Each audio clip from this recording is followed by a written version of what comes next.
So a new memorial dedicated to Black South African men who died while in the Labour Corps serving in the First World War has been unveiled at Cape Town's historic company's gardens today. Britain's Princess Anne, who serves as the Commonwealth War Graves Commission President, inaugurated the moment. Latashia Naidoo reports.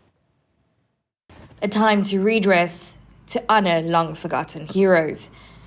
The legacies of more than 1,700 Black South African men who served in non-combatant roles during World War I have been immortalised in Cape Town after generations of being forgotten.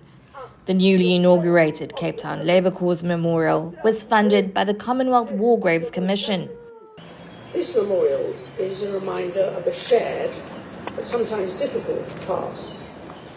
And it's also a demonstration that with honesty, openness and working together, we can make a difference. The memorial consists of wooden poles engraved with the names of each of the men who served with the Cape Coloured Labour Regiment, the Cape Auxiliary Horse Transport, the Military Labour Bureau and the Military Labour Corps of South Africa. It seeks to reclaim the narrative around those omitted in the history books and the public discourse. In South Africa, there are a great number of memorials and history books relating to the First World War in Africa. And, you know, the presence of Black South Africans is not hard to see, not easy to see, should I say.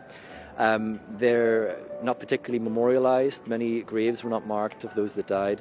And their story is not accessible to the South African public or indeed the wider world.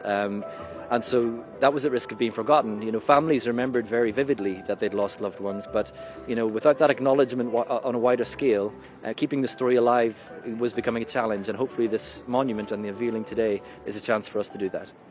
A final recognition of these long-forgotten sons of the soil who fought and died bravely alongside white servicemen during World War I. The organisers of this event say that this monument is more than just the sum of its parts. It's a declaration that their contributions to South Africa's storied history will never be forgotten. This memorial will also allow descendants of some of the men who died between 1914 and 1918, and many of whom don't have graves, to physically mourn their loved ones. It made us very proud. It made us very happy.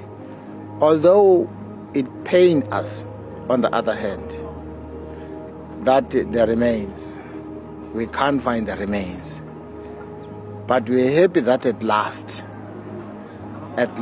we know exactly that he died in 1917.